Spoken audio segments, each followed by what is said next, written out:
I'm an occupational therapist, and I was introduced through QRI attending some other courses, and the other participants had heard about the laser. And it was kind of the missing piece I'd been looking for. I'd been doing some therapy with kids, but not seeing great results. And then I heard about the primitive reflexes and them being the foundation, and it was kind of like, yes, that's what I'm missing. So it was exciting to hear about. I have a young boy, I think he's probably 6 now, just into kindergarten. And I had been seeing him with home health, and speech therapy had stopped going to see him. Physical therapy was no longer seeing him because he wasn't making any progress. He was nonverbal, and he would just, he communicated just by making kind of little sounds. Basically, to ask a question, he would just make a sound.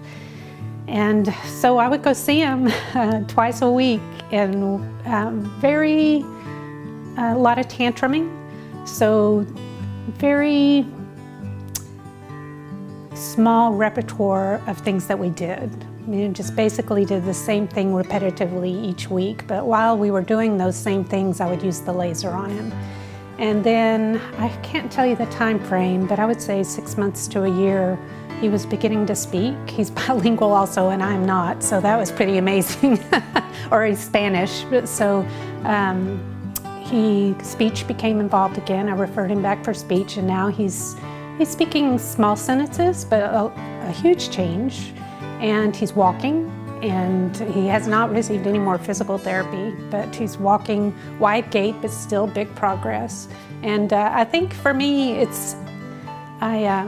I tend to not notice the progress or just assume that it's just the natural progression, because it was watching the parents get excited about it. That was kind of the aha moment for me. They took him to probably the eye doctor for his yearly eval, and they were stunned. They were like, "That's a miracle." So they weren't expecting that kind of progress. He has some extensive brain damage from surgeries when he was younger. But now he's a full-day kindergartner, and he still has a lot, of progress to make. But from where he started, it's very hopeful.